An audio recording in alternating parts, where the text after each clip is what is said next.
Hello दोस्तों, जियो गुरुजी classes में आपका स्वागत है। मैं रोहित शर्मा, सब्जेक्ट अपना ज्योग्राफी। देखिए लेसन नंबर 6 हमारा चल रहा है, इसका नाम है भूआकृतिक प्रक्रिया।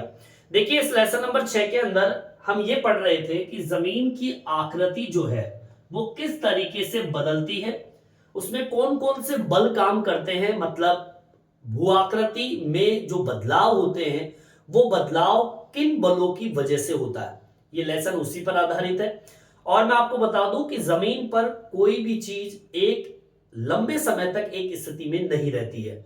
हमारे धरातल पर जितनी भी भूआकृतियां होती है, भूआकृति का मतलब होता है जमीन की आकृति, चाहे वो पहाड़ों के रूप में हो, चाहे वो पठार के रूप में हो, चाहे वो टीलों के रूप में हो, चाहे नदी की आकृति के रूप में हो, कुछ भी आपको जो दिखाई देता है धरातल पर वो सब की सब आकृतियां होती है जमीन की, और इसमें बदलाव होता रहता है। एक जैसी भूआकृति कभी भी नहीं रहती है।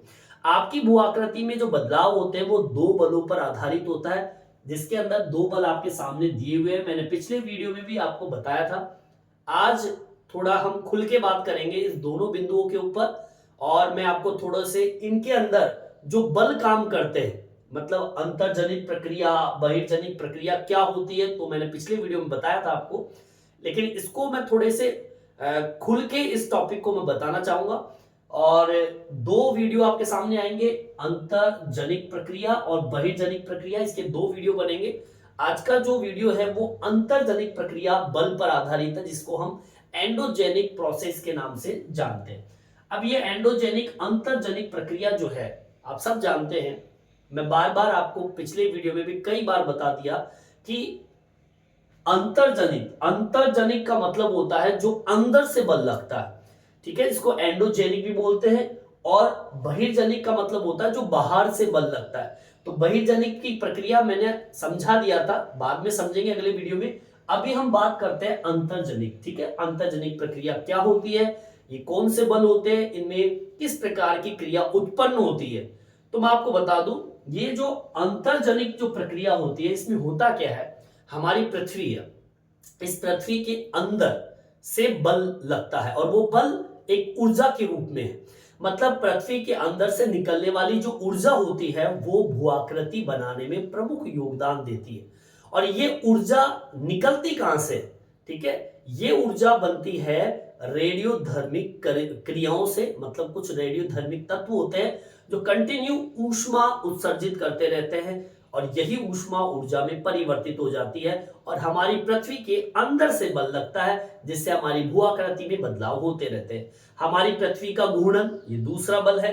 पृथ्वी जब घूमती है तो उस घूमने से भी बल लगता है, और हमारी पृथ्वी के ऊपर जो भूआकृति है उसमें बदलाव होता रहता है। तीसरा, ज्वारीय घर्षण।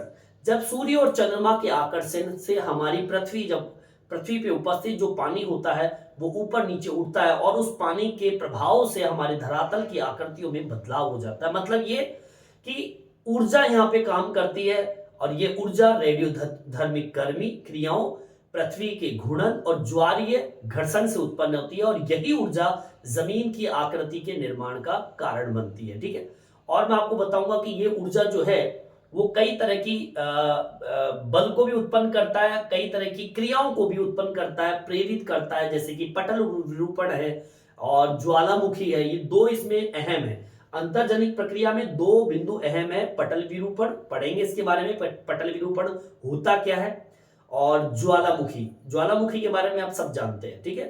तो ये दो बिंदु जो है, ये दो क्रियाएं जो है इस अंतर्जनिक प्रक्रिया से प्रेरित होती है। मतलब ये ऊर्जा जो है पटल विरूपण को पैदा करता है और ज्वालामुखी को भी पैदा करता है, और ये दोनों ही हमारी भू आकृति में बदलाव लाते हैं। अब हमको यहां पर किस कहां से इसको शुरू करना है, इस टॉपिक को वो देख लेते हैं। देखिए सबसे पहली लाइन आपको क्या लिखनी है, पृथ्वी के अंदर से निकलने वाली ऊर्जा, ठीक है। पृथ्वी के अंदर से निकलने वाली ऊर्जा क्या काम करती है, भू आकृति बनाने में प्रमुख योगदान देती है, ठीक है। भू आकृति में बदलाव या निर्माण, योगदान देती है। ठीक है, मतलब यह कि पृथ्वी के अंदर से निकलने वाली ऊर्जा भूआकृति में या तो बदलाव करेगी या फिर निर्माण का कार्य करती है। अब ये ऊर्जा की बात चल रही है, यहां पर किसकी बात चल रही है? ऊर्जा की। यही वो ऊर्जा है जो कि अंतर्जनिक प्रक्रिया को बढ़ाती है। ये अंतर्जनिक प्रक्रिया में जो ये बल काम कर रहा है, जो आपकी जमीन की आकृति में बदलाव कर रहा है। छोटे से डायग्राम से मैं आपको समझा देता हूं कि आपका ये धरातल जो है, इस धरातल के नीचे जब आप जाते हो तो कुछ ऐसे रेडियोधर्मी तत्व होते हैं, रेडियोधर्मी तत्व। इससे क्या निकलती है? ऊर्जा। ठीक है, ये ऊर्जा जो है, अब देखो यहां पे भी ऊर्जा निकल रही है। इसके अलावा जब हमारा धरातल मतलब पृथ्वी घूर्णन करती है, ठीक है, पृथ्वी क्या कर रही है? घूर्णन। दूसरा बल, पृथ्वी के घूर्णन। इस घूर्णन से भी क्या निकल रही है? ऊर्जा। समझ में आई बात? यहां पे भी ऊर्जा निकल रही है। तीसरा बल है ज्वारीय घर्षण।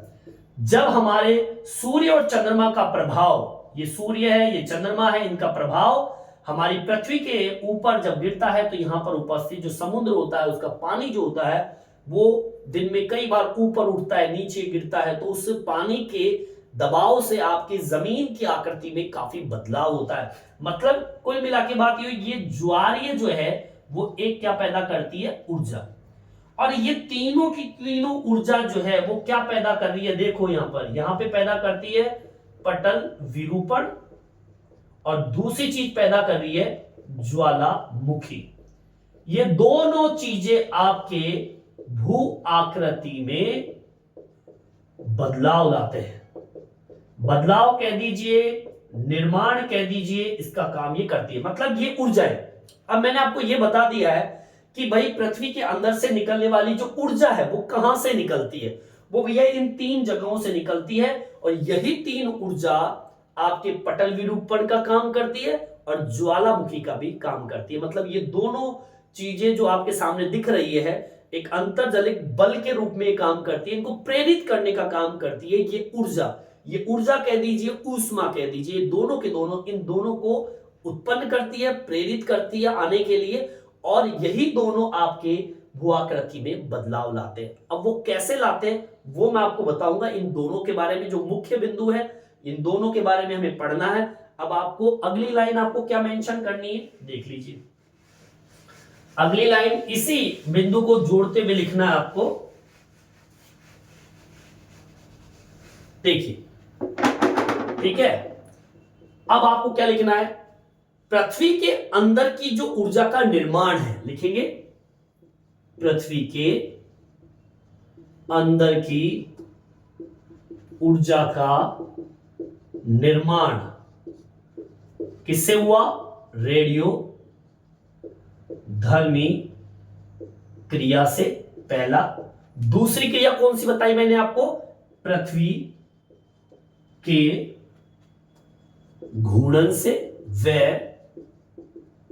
ज्वारीय घर्षण से।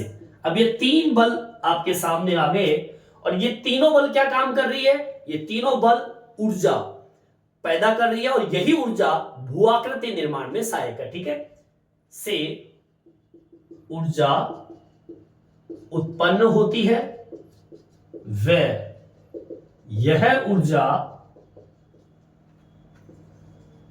भू आकृति निर्माण में सहायक है। ठीक है, आगे बात समझ में। अब आगे बढ़ते हैं।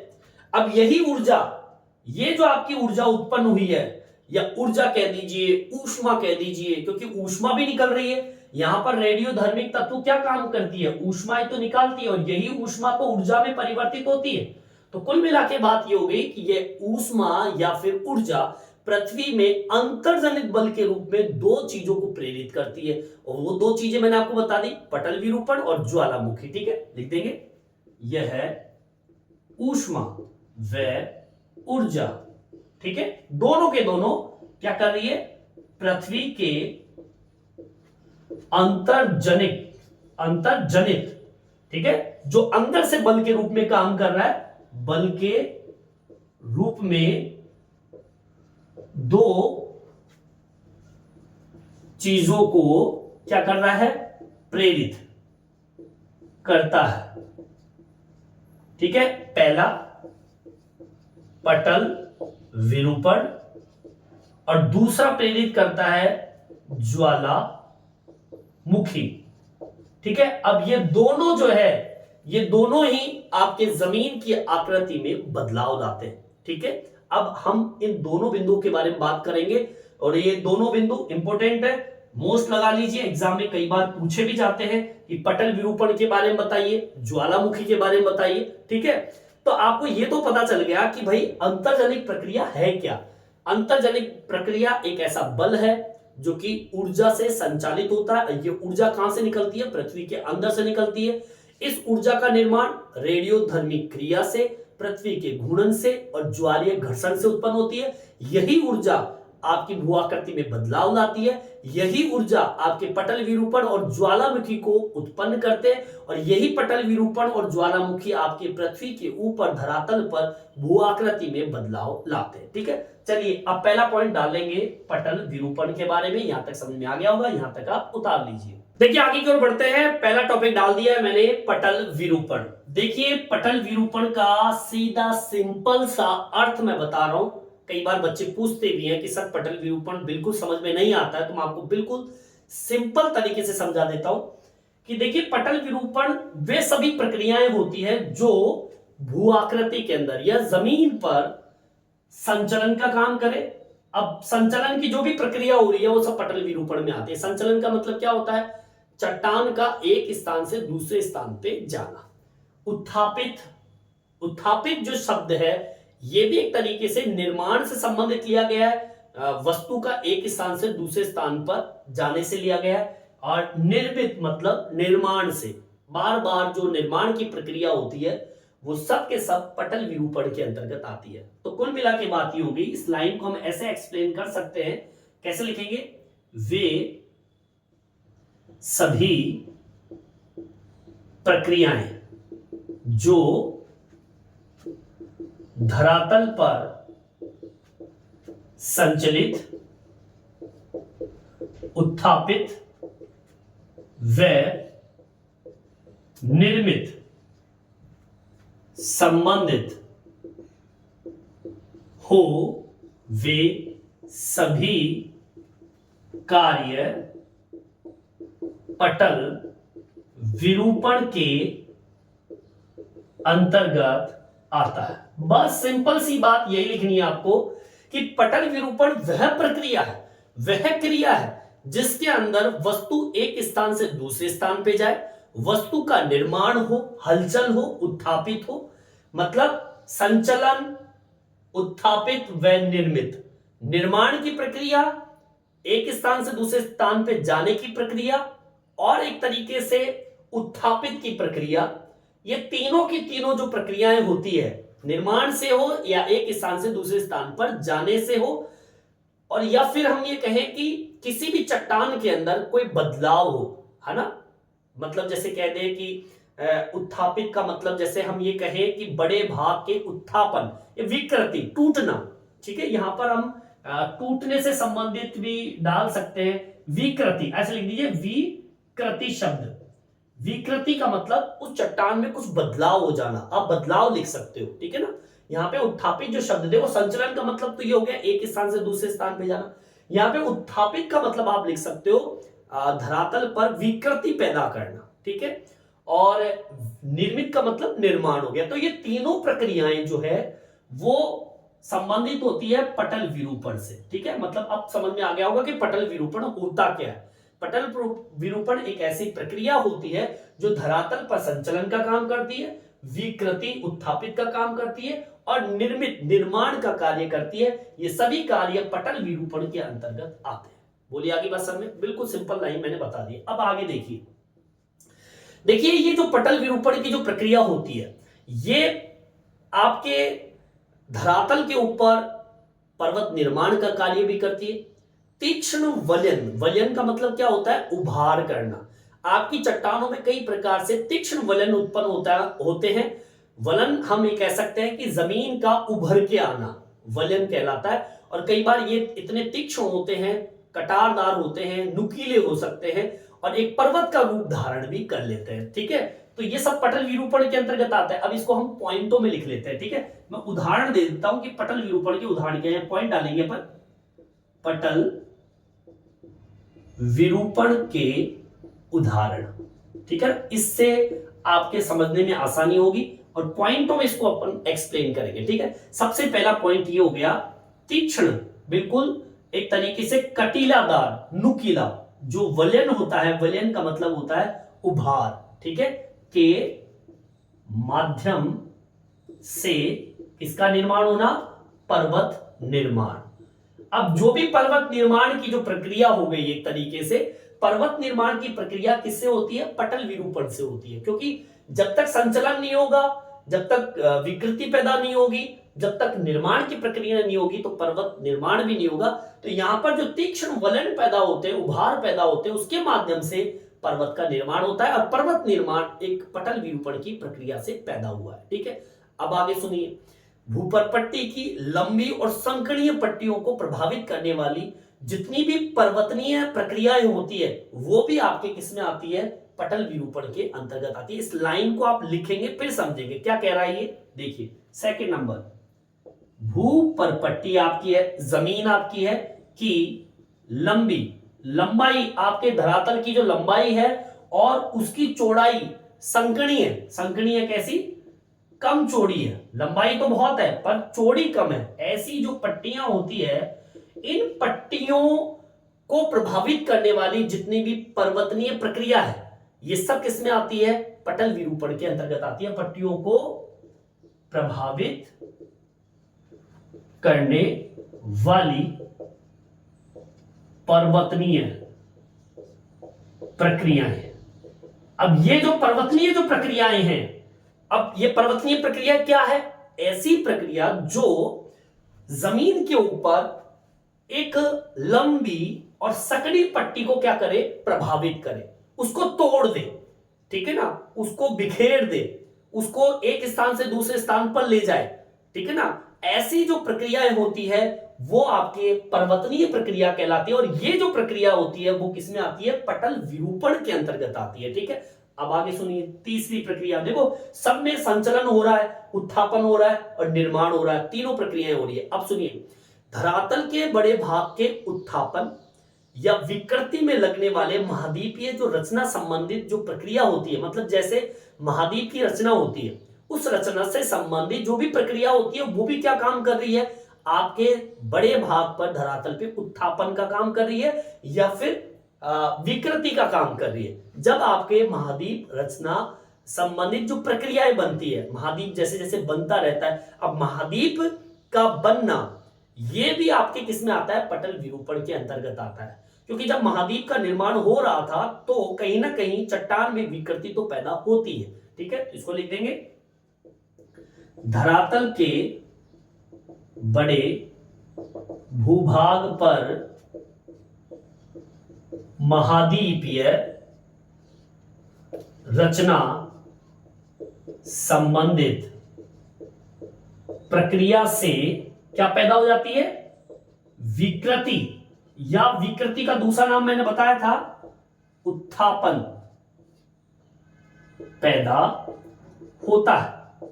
अब यहां पर जो महाद्वीपीय रचना संबंधी जो प्रक्रिया है ये एक तरीके से धरातल पर विकृति पैदा करने का काम कर रहा है।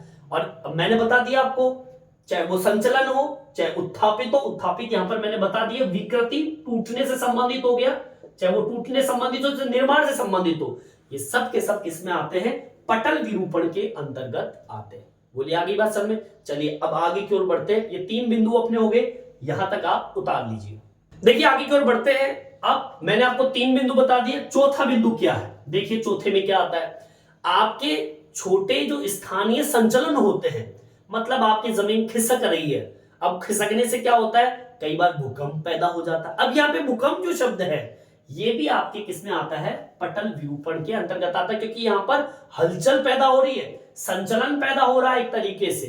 ठीक है, तो यहां पे लिखेंगे छोटे स्थानीय संचलन। देखिए संचलन शब्द आ गया, संचलित की प्रक्रिया हो गई। इस संचलन के कारण भूकंप पैदा होता है। ठीक है, अब भूकंप जब आएगा तो भैया जमीन तो हिलेगी हिलेगी, और आपके संचलन, हिलने, टूटने, बनने, ये सारी प्रक्रिया किस में आती है, पटल विरूपण के अंतर्गत आती है। ठीक है, अब पांचवा बिंदु देख लीजिए। पांचवा क्या कहता है, आपकी जो परपट्टी होती है उस परपट्टी के नीचे क्या होती है, प्लेटें होती है। आपकी प्लेटें क्या करती है, गति करती है, संचलित होती है क्षैतिज अवस्था में। क्षैतिज अवस्था के अंदर लेटी इस तरीके से आपके नीचे आपका ये धरातल है, और इस धरातल के नीचे की जो प्लेटें होती है वो कौन सी अवस्था में, क्षैतिज अवस्था। अब लेटे लेटे इस तरीके से आगे की ओर बढ़ना, ये क्षैतिज अवस्था होती है। तो आपकी परपट्टी जो है, आपका जो धरातल है, परपट्टी बोलते हैं इसको धरातल को, इस धरातल के नीचे प्लेटें होती है। ये प्लेटें क्या करती है, बढ़ती है आगे की ओर, संचलित होगी। संचलित होने से क्या होता है, आपका जमीन हिलेगा। हिलेगा तो प्लेट विवर्तनी की एक प्रक्रिया होती है, आपने पढ़ा होगा, मैंने पढ़ाया भी आपको। प्लेट विवर्तनिक प्रक्रिया उत्पन्न होती है जब आपकी प्लेटें सरकती है, कंपन पैदा होता है, हिलती है प्लेटें। और ये प्लेट विवर्तनिक जो प्रक्रिया होती है, ये भी आपके किस में आता है, पटल विरूपण की प्रक्रिया के अंतर्गत आता है। ठीक है, चलिए अब इसको मेंशन कर देंगे, कैसे लिखेंगे, देखिए प्लेट, आपकी प्लेटें सॉरी परपट्टी, ठीक है ना, परपट्टी के नीचे प्लेटों के संचलन से प्लेट विवर्तन की प्रक्रिया उत्पन्न होती है। ठीक है, और यहां पर प्लेट विवर्तन की प्रक्रिया मैंने बता दिया, जमीन का हिलना। अब प्लेटों के सरकने से, ठीक है ना, प्लेट जब सरकती है तो उससे जमीन हिलती है, और उस प्रक्रिया को हम बोलते हैं प्लेट विवर्तन की प्रक्रिया। ठीक है ना, यहाँ पे अब आप कहोगे कि भूकंप, सर भूकंप के अंदर भी जमीन हिलती है, तो भैया भूकंप को पैदा करने के अंदर ऊर्जा काम करती है। जब दो प्लेटों के बीच में जब घर्षण होता है ना, तो उस घर्षण से ऊर्जा निकलती है, और वही ऊर्जा भूकंप पैदा करती है। ठीक है ना, लेकिन यहां पे प्लेटें सरक रही है, और प्लेटों के सरकने से जो जमीन हिलती है तो उसे हम बोलते हैं प्लेट विवर्तनी की प्रक्रिया।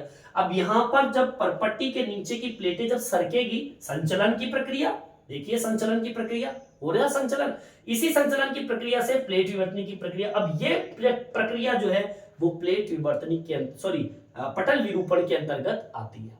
ठीक है, अब आगे सुनिए, अब यहां पर अपन प्लेट विवर्तनी की प्रक्रिया की बात कर लेते हैं, क्योंकि ये एक अहम बिंदु है आपके पटल विरूपण के अंदर। पटल विरूपण को पैदा करने में, या पटल विरूपण से ये प्लेट विवर्तनी की प्रक्रिया जमीन की आकृति में कैसे कैसे बदलाव करती है। देखिए प्लेट विवर्तनी की और पर्वतनीय जो प्रक्रिया होती है, तो मैंने अभी बताया था आपको, ये दोनों प्रक्रिया भूपरपट्टी पर वलन का काम करती है। एक तरीके से तीक्ष्णता लाती है धरातल पर, उसे नुकीला बनाती है और चट्टान को तोड़ देती है, दोनों प्रक्रिया। ठीक है, लिखेंगे छठा पॉइंट, क्या, प्लेट विवर्तनिकी व पर्वतनीय प्रक्रिया भू पर क्या काम करती है, या कहें धरातल पर। ठीक है ना, इसमें लिखेंगे धरातल पर तीक्ष्ण वलन पैदा करता है, एक तो उभार पैदा करता है, इसके अलावा विकृति पैदा करता है। विकृति का मतलब तोड़ना, चट्टानों को तोड़ने का काम करती है दोनों, प्लेट विवर्तनी प्रक्रिया और पर्वतीय प्रक्रिया। ये दोनों प्रक्रिया आपके तीक्ष्ण वलन पैदा करती है, विकृति पैदा करती है, इसके अलावा एक तरीके से जमीन के अंदर बदलाव करती है, पैदा करती है। ठीक है, या कह दीजिए भू आकृति में बदलाव करती है। ठीक है, ये सब के सब किसमें आ रहा है, पटल विरूपण के अंतर्गत आ रहा है। समझ में आई बात, चलिए यहां तक समझ आ गया होगा। 6 पॉइंट बता दिए मैंने आपको पटल विरूपण के उदाहरण के अंतर्गत। यहां तक आप उतार लीजिए। चलिए आगे की ओर बढ़ते हैं। अब हमारे कितने बिंदु हो गए? 6 बिंदु। अब 7वां बिंदु देखिए, पटल विरूपण के अंतर्गत और क्या प्रक्रिया होती है। देखिए, महाद्वीप रचना होती है। महाद्वीप रचना के कारण आपकी भू के अंदर विकृति पैदा हो जाती है और यही विकृति धरातल पर भू आकृति के निर्माण में योगदान देती है। ठीक है, तो यहां पर महाद्वीपीय रचना हो गया, महाद्वीपीय रचना। ठीक है, जब आपके महाद्वीप की रचना होती है तो क्या पैदा होती है? विकृति के कारण भू विकृति पैदा होती है और इसी विकृति से ये जमीन की भू आकृति के अंदर जो विकृति पैदा होगी, टूटने की प्रक्रिया होगी। विकृति मतलब टूटना। इस विकृति से जमीन की आकृति में बदलाव हो जाता है। ठीक है, चलिए 8वां बिंदु क्या है? पर्वतनीय जितनी भी प्रक्रिया होती है वो किसका निर्माण करती है? पर्वत निर्माण की प्रक्रिया के अंतर्गत आती है। ठीक है, पर्वतनीय प्रक्रिया, ध्यान रखना। अब आपसे एग्जाम में पूछ लिया जाए कि भाई पर्वतनीय प्रक्रिया क्या होती है? क्या होती है? पर्वत निर्माण की प्रक्रिया है। ठीक है, पर्वत निर्माण की प्रक्रिया। अब बताइए, पर्वत निर्माण हो रहा है तो मतलब जमीन की आकृति बन रही है। आगे बात समझ में। अब यहां पे 9वां पॉइंट डालेंगे। अब देखिए, चाहे वो महाद्वीप की रचना हो, चाहे वो महाद्वीप की रचना हो, या एक तरीके से हम ये कह सकते हैं कि महाद्वीप की रचना भी एक तरीके से हम बोले, क्योंकि रचना यहां पे भी हो रही है महाद्वीप की रचना, और महाद्वीप की रचना भी एक तरीके से भू आकृति के निर्माण में सहयोग करती है। महाद्वीप की रचना, ये रचना जो है भू में बदलाव पैदा करता है। ठीक है ना, और यहां पे जो महाद्वीप की रचना हो रही है ये भी आपके किसके अंतर्गत आता है? पटल विरूपण के अंतर्गत ही आता है। बोलिए आगे बात समझ। अब चलिए मैं अब आपको एक साथ सारी चीजें बता देता हूं। 10वें पॉइंट के अंदर वो सब कुछ चीजें आ जाएगी जो कि आपके धरातल पर बदलाव का काम करती है, जमीन की आकृति में बदलाव करती है, और ये सब पटल विरूपण के भाग है। अब देखिए, पहला तो क्या मैंने बताया? प्लेट विवर्तनिकी।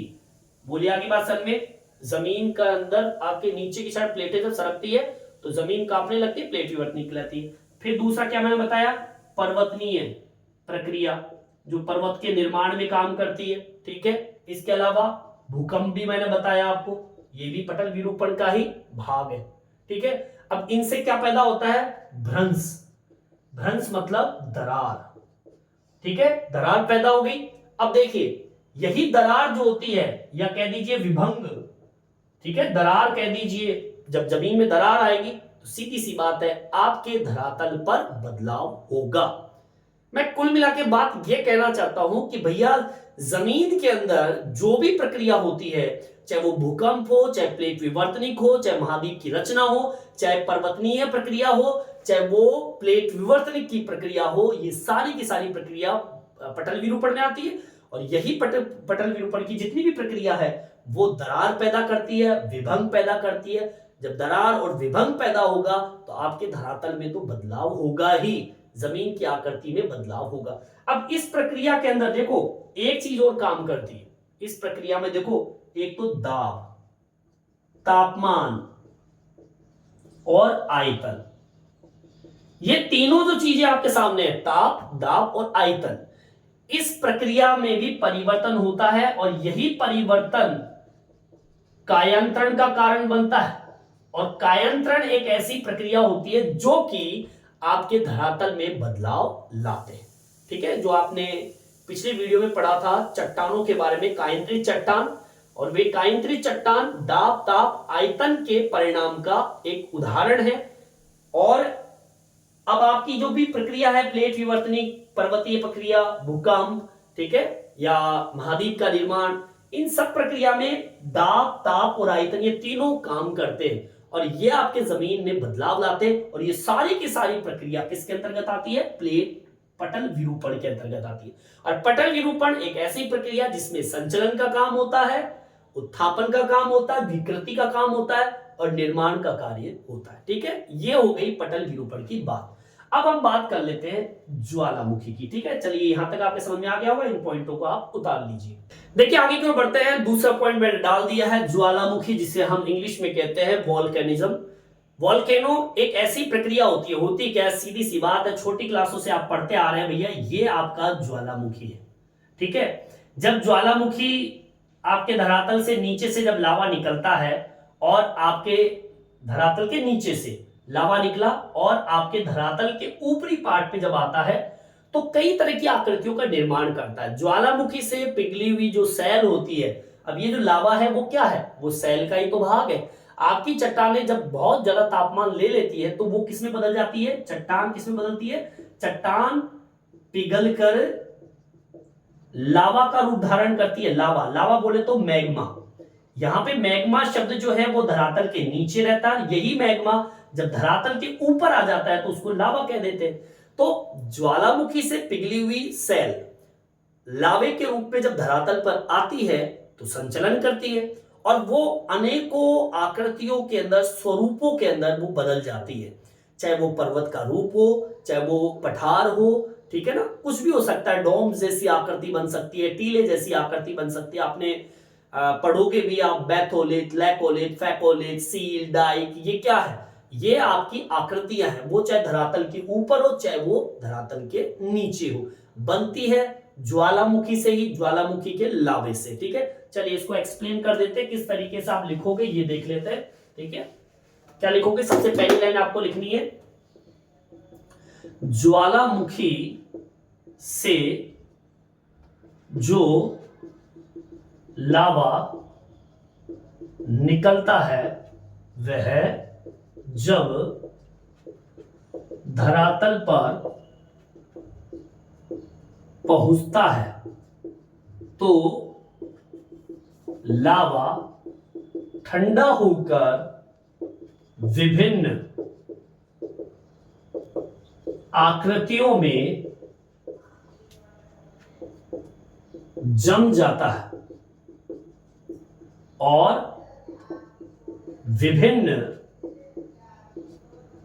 भू आकृतियों का निर्माण करता है। ठीक है, आगे बात सर में। अब देखिए, ज्वालामुखी से जो लावा निकल रहा है और जब वो धरातल पे आता है और फिर वो ठंडा होता है और भिन्न आकृतियों का निर्माण करता है और यही भिन्न आकृतियां भू आकृति के अंतर्गत बदल जाती है, विभिन्न आकृतियां बनती है। अब चाहे वो देखो आपके, चाहे वो धरातल के ऊपर बने, इस तरीके से बने, पर्वतों के रूप में बने या प्लेट्स के रूप में बने, कैसे बने, चाहे वो जमीन के नीचे बनो, ठीक है, चाहे वो हम जैसे कि पढ़ेंगे भी, ऊपर की आकृति चाहे पर्वत के रूप में हो, चाहे वो प्लेट्यूस पठार के रूप में हो, चाहे वो डोम्स जैसे हो, ठीक है ना, कोण के रूप में हो, कई बार जमीन के नीचे भी वो जम जाते हैं। ठीक है ना, जैसे भी मैंने बताया आपको, बैथोलिक, लैकोलिथ,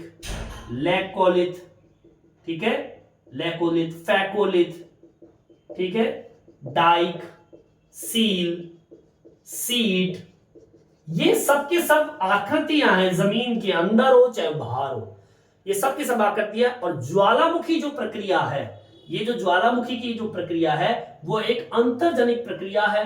अंदर से जो लावा निकला है बाहर की ओर आता है और एक नई आकृति का निर्माण करता है और एक भू आकृति में सहयोग करता है ज्वालामुखी। तो ये अंतर्जनिक प्रक्रिया जिसे एंडोजेनिक प्रोसेस बोलते हैं, ये प्रोसेस आपके जमीन के ऊपर और नीचे से प्रेशर लगने से जमीन के ऊपर विभिन्न विभिन्न आकृतियों का निर्माण ये करता है। ठीक है, वो आकृतियों का निर्माण करता है। ठीक है, आपके समझ में आ गया होगा। नेक्स्ट वीडियो में जब हम चलेंगे तो पढ़ेंगे बहिर्जनिक प्रक्रिया। ठीक है ना, बहिर्जनिक प्रक्रिया मतलब एक्सोजेनिक प्रोसेस। ठीक है, बहिर्जनिक प्रक्रिया के अंदर हम पढ़ेंगे बाहर से लगने वाला बल। और बाहर से लगने वाला बल मैंने पिछले वीडियो में बताया था, बाहर से कौन से बल लगते हैं, चाहे वो पानी से लगता हो, चाहे हवा से लगता हो, चाहे तापमान हो, चाहे बर्फ हो, ठीक है ना, ये सारे के सारे बल बाहर से लगता है। इसके बारे में अध्ययन करेंगे। यहां तक आपके समझ में आ गया होगा, यहां तक आप उतार लीजिए। इस वीडियो में इतना ही। ये वीडियो आपको कैसा लगा कमेंट्स करके जरूर बताएं। मेरे चैनल को सब्सक्राइब जरूर से जरूर करें जिससे नए नए वीडियो आप तक पहुंचा सकूं। धन्यवाद।